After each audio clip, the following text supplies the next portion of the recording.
Hello friend, जब भी किसी व्यक्ति को यूरिनरी सिस्टम में स्टोन होता है तो हम उसको आम बोलचाल की भाषा में बोलते हैं कि इस व्यक्ति को किडनी स्टोन या गुर्दे की पथरी हो गई है।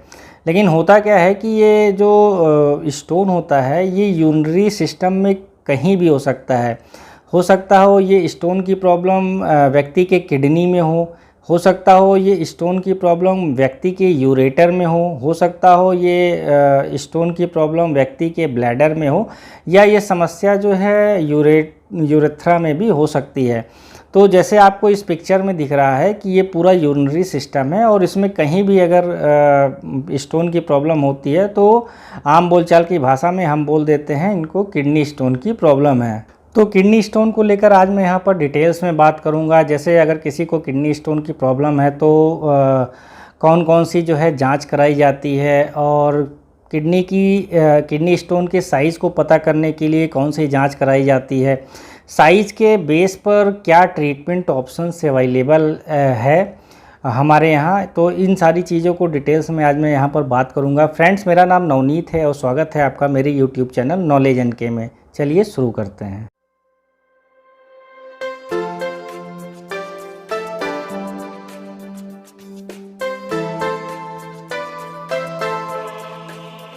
अगर किसी को यूरिनरी सिस्टम में स्टोन हो गया है तो जनरली जो है किस तरह का स्टोन है उसको पता करने के लिए यूरिन एनालिसिस कराई जाती है।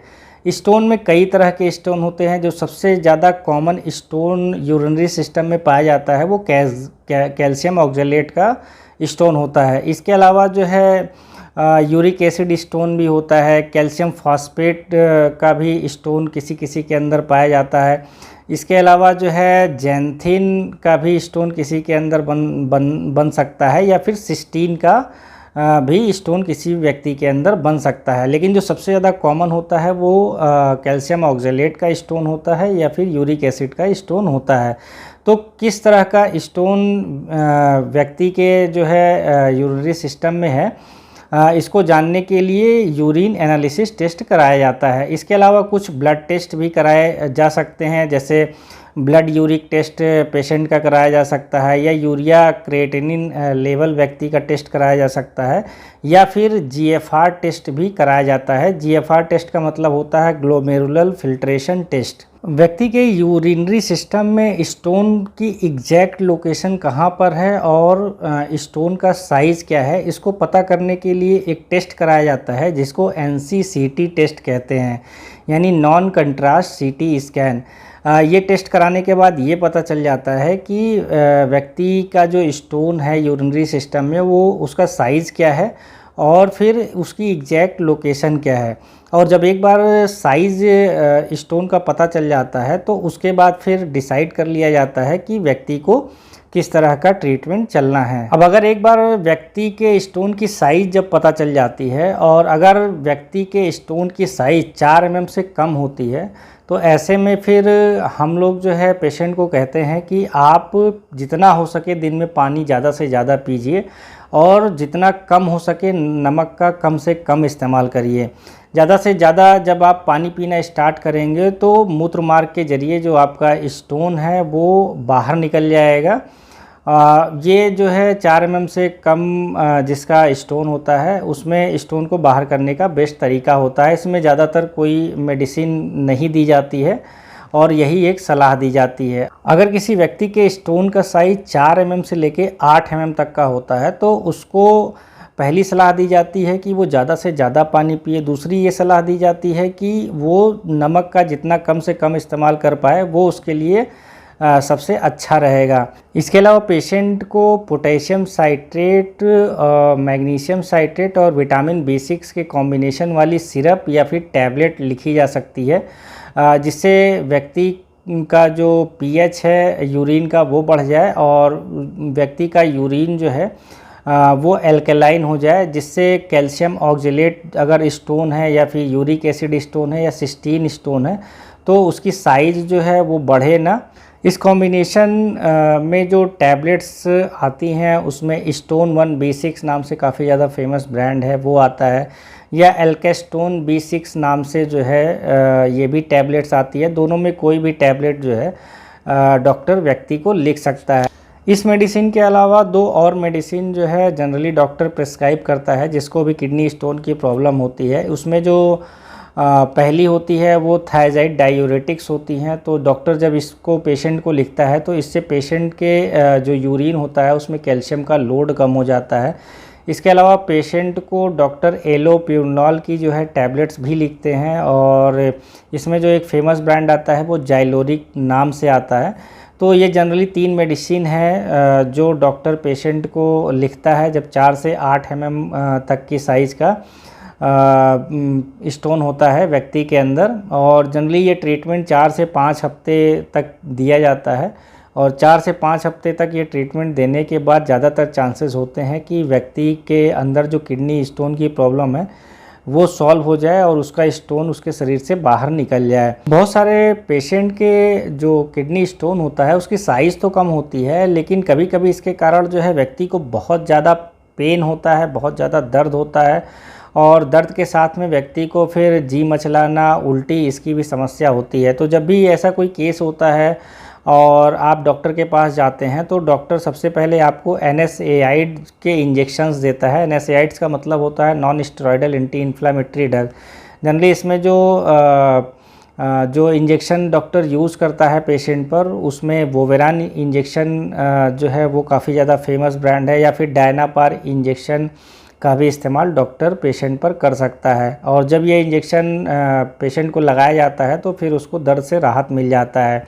अगर ये इंजेक्शन लगाने के बाद भी पेशेंट को राहत नहीं मिलता तो फिर फिर पेशेंट को ओपॉइड एनाल्जेसिक दिया जाता है।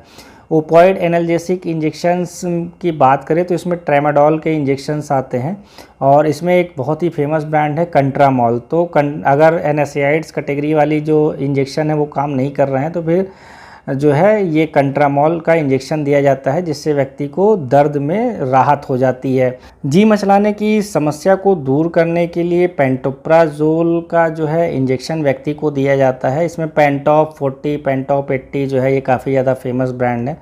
तो ये पेशेंट को इसका इंजेक्शन लगाया जा सकता है। और अगर व्यक्ति को उल्टी बहुत ज़्यादा हो रही है तो उल्टी को फिर रोकने के लिए ऑन्डेंसिट्रोन का इंजेक्शन व्यक्ति को दिया जाता है। और ऑन्डेंसिट्रोन में एक फेमस ब्रांड जो है वो एमेसेट इंजेक्शन नाम से आता है। तो उल्टी को रोकने के लिए एमेसेट का इंजेक्शन व्यक्ति को दिया जाता है। इसके अलावा कुछ एंटीबायोटिक्स इंजेक्शन का भी डॉक्टर इस्तेमाल कर सकता है किडनी इन्फेक्शन को रोकने के लिए। और जब व्यक्ति पूरी तरह से रिलीफ हो जाता है और वो घर जाता है तो एक नीरी KFT सिरप करके आता है, वो व्यक्ति को लिख दिया जाता है। और इस सिरप का जब इस्तेमाल व्यक्ति करता है तो फिर जनरली इन्फेक्शन के चांसेस काफ़ी ज़्यादा कम हो जाते हैं। कभी कभी जो स्टोन होता है वो किडनी से निकलकर यूरेटर में आ जाता है, और जब स्टोन यूरेटर में आ जाता है तो फिर जो यूरिन है उसको पास करने में काफ़ी ज़्यादा दिक्कत आती है, पेन भी होता है, और साथ में इसमें किडनी पर भी काफ़ी ज़्यादा लोड बढ़ जाता है। तो ऐसे केस में स्मूथ मसल रिलैक्सेंट दिया जाता है। और जनरली जब ये स्मूथ मसल रिलैक्सेंट दी जाती है तो जो यूरेटर में जो स्टोन होता है वो सरक के जो है धीरे धीरे करके वो ब्लैडर में आ जाता है।